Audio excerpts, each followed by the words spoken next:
मित्रों नमस्कार। आप सबका पामिस्ट्री विद सुधेंदु ओझा दूसरे इशू में, दूसरे अंक में, दूसरे एपिसोड में आप सबका स्वागत है। थोड़ा सा विलंब हो गया पहले एपिसोड और दूसरे के बीच में, किंतु ये विलंब, ये देरी जो है श्रेयस्कर रही, ठीक ही रही। इनफैक्ट मैं दूसरे कार्यक्रम में आने से पहले अपने कुछ महत्वपूर्ण दस्तावेज और कागजात जो है वो तलाश रहा था, जिससे कि मैं अपनी बात को और प्रामाणिक तरीके से आप लोगों के सामने रख सकता हूँ। मित्रों, पिछले अंक में मैंने आपको बताया था कि किस प्रकार से स्कूल कॉलेज के दिनों से ही मेरी जिज्ञासा पामिस्ट्री के प्रति बहुत ज़्यादा थी। जिज्ञासा, उत्सुकता, अध्ययन करने की लालसा, ये स्कूल कॉलेज के दिनों से थी। इवन जब मैं 10वीं के बाद से, जब से मुझे थोड़ा सा इस दिशा की तरफ में बोध हुआ था, साहित्य की तरफ रुझान तो मेरा छठी सातवीं क्लास से ही था, जब मैं सेंट्रल स्कूल में पढ़ा करता था और आर के पुरम सेक्टर 8 में तो सेक्टर 8 में ही दिल्ली पब्लिक लाइब्रेरी थी, जहाँ से मुझे साहित्यिक पुस्तकों को पढ़ने का एक चस्का लगा, एक एक रुचि जागृत हुई, और उसके बाद से फिर मैंने उस पूरी लाइब्रेरी को आद्यपाद पढ़ करके ख़त्म कर दिया था। तो इसकी उसी उसी साहित्यिक विधा के बाद में ही आगे चलते चलते पुस्तकों की खोज में मैं शायद 1970 के दशक में, तब आप लोग वाकिफ होंगे, दरियागंज पे पुरानी पुस्तकों का बहुत बड़ा बाजार संडे को लगा करता था। तो शायद मैं 4 या 8 आने में, जब मैं 1976 1977 9वीं 10वीं कर रहा था, तो शायद 8 आने में या 4 आने में एक पुस्तक ले आया था मैं। और वो पुस्तक कितनी प्रामाणिक सिद्ध हुई, कितना उसने मुझे ज्ञान दिया, कितना उसने मुझे सम्मान दिलवाया, वो 4 और 8 आने से बहुत अधिक था। और एक समय ऐसा था ये मैं पुस्तक आपको दिखला रहा हूँ, ये पुस्तक है palmistry numerology astrology, the Cheiro book of fate and fortune. ये है वो पुस्तक, और अपने मूल स्वरूप में है ये। मेरे ख्याल से बहुत पुराना प्रकाशन है ये, 1960 के इर्द गिर्द का है।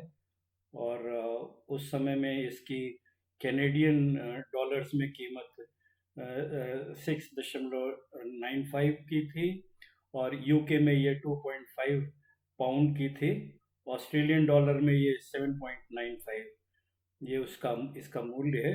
ये पीछे उद्धृत है। ये पुस्तक मैं ले आया था। इस पुस्तक, एक समय ऐसा था कि इसका जो पामिस्ट्री सेक्शन है, इसमें तीनों हैं, इसमें पामिस्ट्री भी है, न्यूमरोलॉजी भी है और एस्ट्रोलॉजी भी है।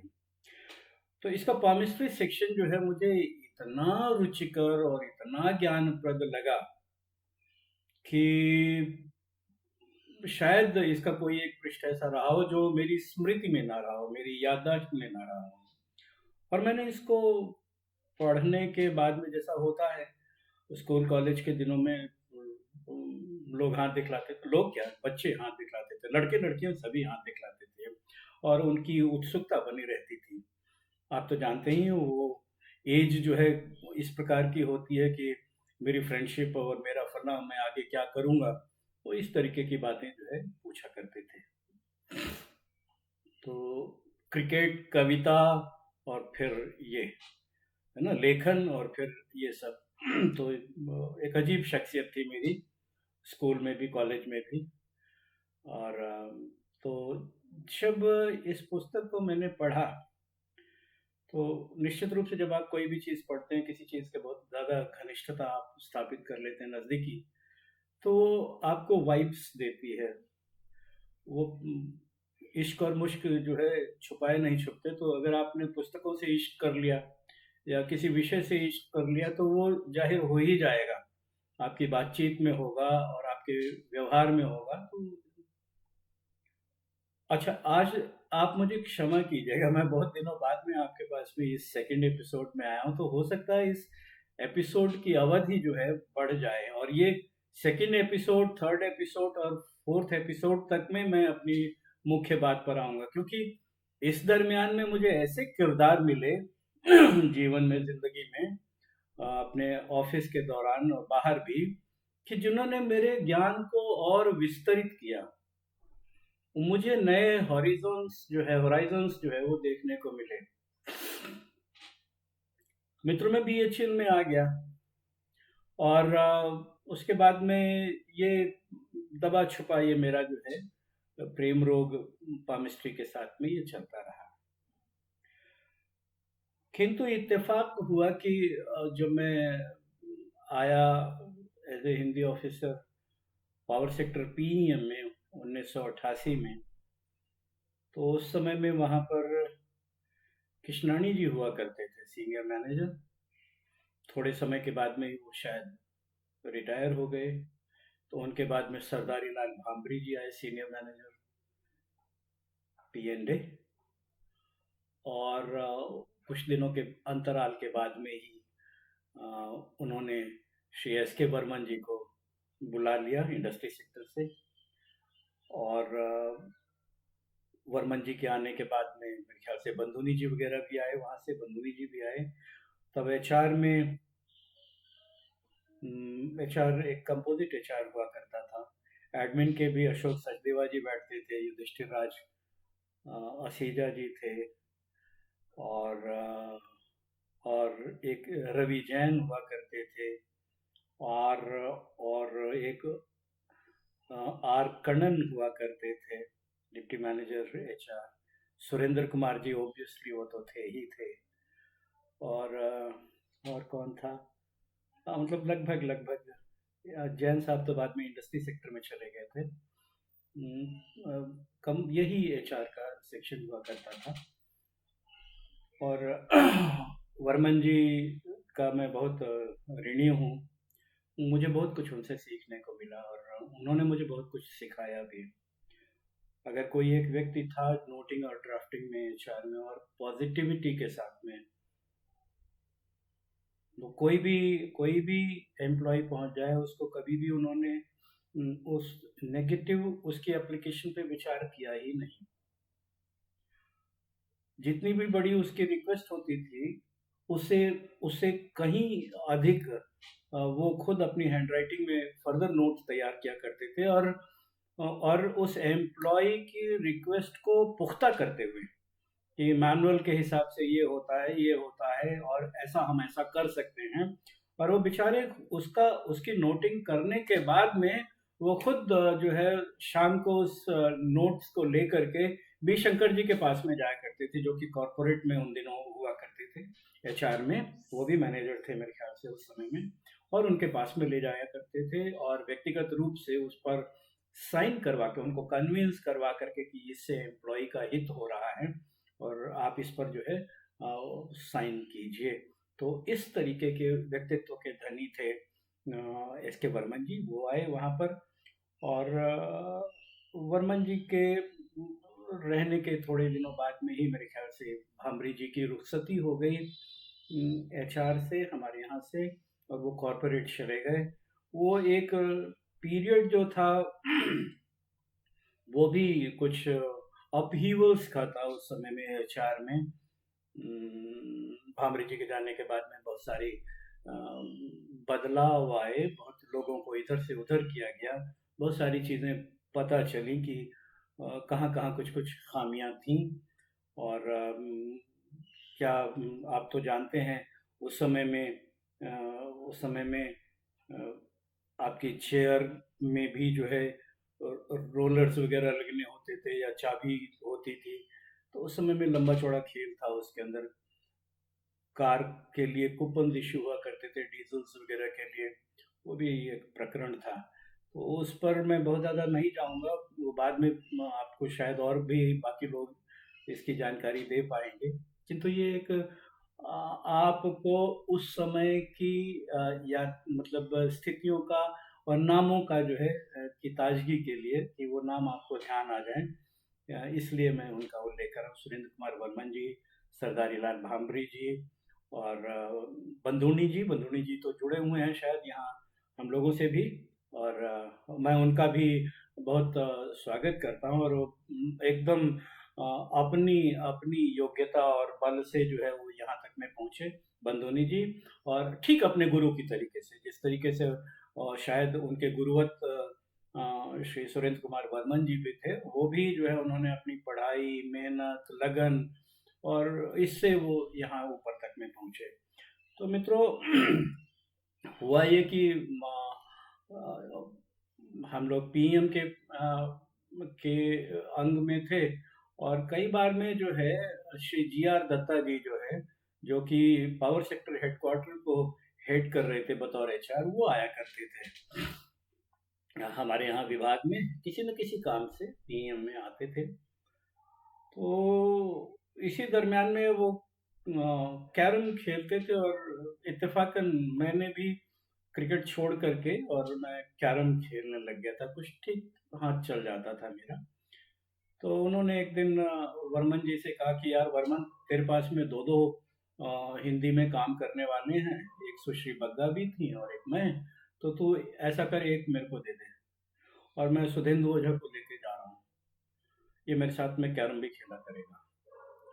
अब वो पावर सेक्टर को हेड कर रहे थे, एचआर को वर्मन जी मना कर नहीं सकते थे उनको। तो 1996 में 1996 में मेरा स्थानांतरण जो है पावर सेक्टर हेडक्वार्टर में हो गया। पावर सेक्टर हेडक्वार्टर उन दिनों 17वीं मंजिल पर हिंदुस्तान टाइम्स हाउस में बैठा करता था। तो मेरे लिए ये अच्छा हुआ कि मेरी ट्रांस यमुना से जो है खेल गांव तक की यात्रा वो आधी रह गई।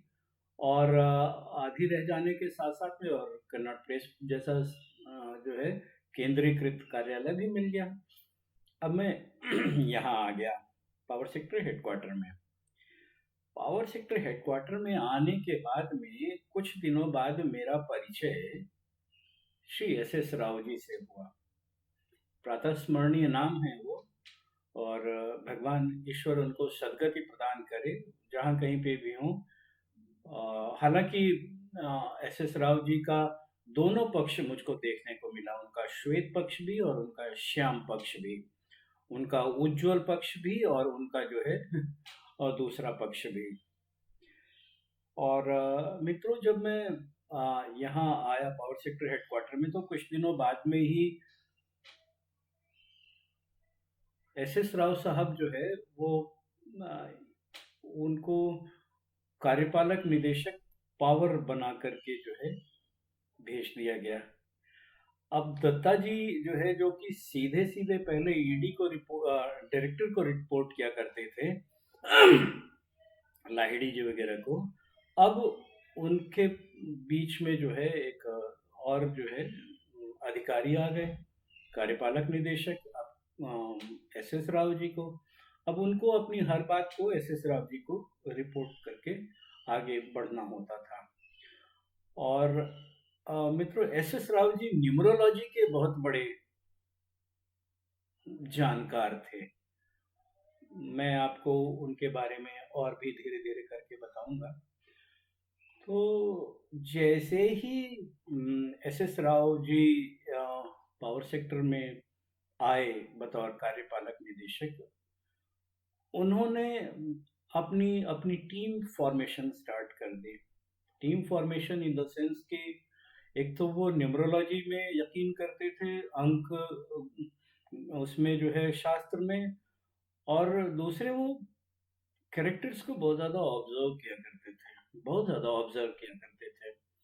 और उनके जैसा दिमाग हो पाना, बड़ी एक तो कुशाग्र थे और बहुत डीप थिंकिंग और एनालिसिस उनका बड़ा ज़बरदस्त, और मेमोरी, स्मरण शक्ति जो है अद्वितीय थी उनकी।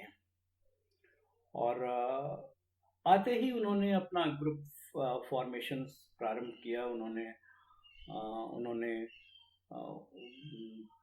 Power sector ER, eastern region के हेड को जो है, फिर उन्होंने पावर सेक्टर एसआर, उन दिनों वहाँ पर अपने अभी नाम ध्यान आएगा, एक तो जॉर्ज साइमन थे और जॉर्ज साइमन से एक और सीनियर थे, अभी तेलुगु विद्या, जीपीसी शेखर, उनको अपने साथ में रखा। फिर डब्ल्यूआर में जो है मोहनदास हुआ करते थे, उनको उन्होंने किया। और उनका प्रयास था कि वो जीआर दत्ता जी को भी अपने किसी तरीके से नियंत्रण में रख लें, किंतु उनकी और जीआर दत्ता जी की पटरी, जीआर दत्ता जी फिर भी बहुत ज़्यादा कॉम्प्रिहेंसिवली बहुत माइल्ड थे इस मामले में, किंतु एस एस राव जी जो है, उनका दिमाग जो है वो बहुत अलग प्रकार का था, तो वो मेल नहीं हो पाया किन्हीं कारणों से। और मित्रों, यहाँ एस एस राव जी की वर्किंग के बारे में एक और बात मैं बतला दूंगा जो कि मैंने अनुभव किया। मैंने कहा आपको कि मुझे उनके श्वेत पक्ष को भी देखने का अवसर मिला और श्याम पक्ष को भी देखने का अवसर मिला। तो वो अगर किसी एक असाइनमेंट को किसी को उन्होंने सुपुर्द करना होता था, तो उसके पीछे वो 3 ऑफिसर्स और लगा देते थे, 4 ऑफिसर्स और लगा देते थे। अगर आपको एस एस राव जी ने कहा है कि ये काम आप 4 बजे तक में दे दीजिए, तो 4 बजे तक देने से पहले आपको 4 जगह के लोग आपको मॉनिटर कर चुके होंगे कि आपने कहाँ तक में प्रोग्रेस किया, आप कहाँ तक पहुंचे, अभी आप कहाँ पर हैं, मतलब आप उस काम को सीरियसली ले रहे हैं या नहीं ले रहे हैं। यहाँ तक की फीडबैक जो है राव साहब अपने पास में रखा करते थे। और जैसा मैंने आपको कहा कि राव साहब अंकशास्त्र में, ज्योतिष में बहुत ही निष्णात भी थे और बहुत गहरी पैठ भी रखते थे। तो ये उनका जो है जो सिस्टम था कि हर व्यक्ति को एक एक काम असाइन करके और फिर दूसरे को उसके पीछे लगा करके वो जानकारी वो अपने पास में रखना हमेशा प्रेफर करते थे।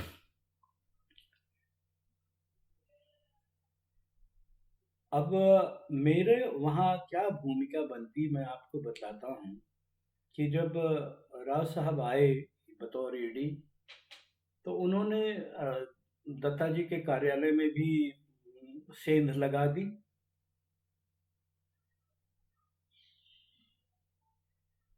सतीश राव उनके इमीडिएट नीचे थे, हेल्प करते थे। शायद तब वो दत्ता जी डीजीएम थे, वो मैनेजर थे या क्या थे, ऐसा ही कुछ पोजीशन थी उनकी भी, सतीश राव जी की। तो सतीश राव जी से एक एक मिनट की रिपोर्ट जो है एस एस राव को मिलने लगी। फिर हर्ष कायस्थ जी थे, जिनको उन्होंने बाद में विजिलेंस में डिप्यूट किया।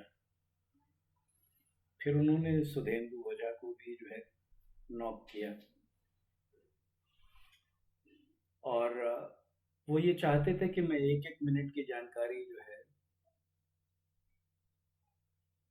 उनको प्रदान करूं। तो उनका बराबर फोन आता था, उनके असिस्टेंट, उनके सहायक हुआ करते थे शंकर लाल जी। तो हर मिनट पे उनका मतलब एक दिन में 10-15 फोन उनके जरूर आ जाते थे। अभी कहाँ हो, क्या कर रहे हो,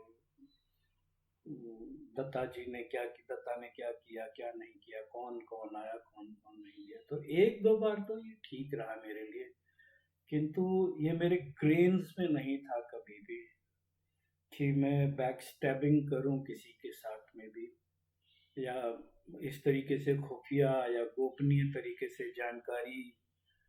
ये मेरे मेरे रोए में नहीं था, ये मेरे कभी ये खानदान में भी नहीं रहा।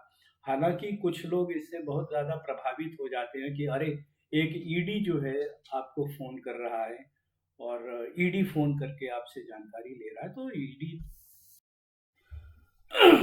कई लोगों को ये भ्रम हो जाता है कि वो उनका महत्व अधिक बढ़ गया है क्योंकि ईडी डायरेक्ट उनसे जो है फ़ोन करके जानकारी ले रहे हैं। और ये, किंतु ये भ्रम आदमी को नहीं पड़ना चाहिए, भ्रम नहीं होना चाहिए, क्योंकि यही स्थितियां एस के वर्मन जी और सुरेंद्र कुमार जी के भी बीच में हुई। और ऐसी ही स्थिति, राव साहब ने उधर भी की। और, कुछ लोग जो है ऐसे में हवा लगती है तो चढ़ जाते हैं। तो उन्होंने मेरे साथ में भी ऐसा ही प्रयास किया, किंतु मुझ में ईश्वरीय कुछ ऐसा था कि मैंने साहस के साथ में मैंने कह दिया कि सर, मैं ये काम नहीं कर पाऊंगा। तो निश्चित है कि ईडी जो है, कार्यपालक निदेशक, इस तरीके का जवाब एक डिप्टी मैनेजर के मुंह से सुन करके प्रसन्न तो नहीं होगा। तो वो प्रसन्न नहीं हुए, उन्होंने मुझसे कहा कि ये तुम अपनी अंग्रेजी बंद करो। कोई बात नहीं मित्रों। उसके बाद से एक वक्फा, एक समय ऐसा रहा कि वो मेरे धुर विरोध में रहे, और यहाँ तक भी हुआ कि मेरी प्रमोशन के लिए भी उन्होंने बाधाएं उत्पन्न की, और स्पष्ट रूप से मना कर दिया गया कि मुझे पदोन्नत न किया जाए। किंतु दत्ता जी ने कहा कि ये बतौर जीएम ये मेरे अधिकार क्षेत्र में है कि मैं उसको पदोन्नत करूं या नहीं करूं, आप उसको रोक नहीं सकते हैं। मित्रों, अंततः उन्होंने प्रमोट किया मुझे as a manager first time पर, किंतु राव साहब बाज नहीं आए और उन्होंने उस पर कलम चला दी कि ऑन प्रमोशन ये जो है यहाँ से पावर सेक्टर हेडक्वार्टर से ट्रांसफ़र किए जा सकते हैं। ये उनका श्याम पक्ष जो है मैं आपको बतला रहा हूँ, किंतु उससे पहले मुझे उनका श्वेत पक्ष भी देखने का काफ़ी अवसर मिला था। उस पर मैं चर्चा करूँगा अगले अंक में। तब तक के लिए प्रणाम, नमस्कार, और आशा है कि आप मेरे साथ में बने रहेंगे। हालांकि इस बार मैंने पामिस्ट्री पे बहुत ज़्यादा कोई चर्चा नहीं की है, किंतु मैं उस पर उतरूंगा अवश्य, और मैं आपसे पुनः मिलूंगा अगले अंक में। तब तक के लिए नमस्कार, प्रणाम।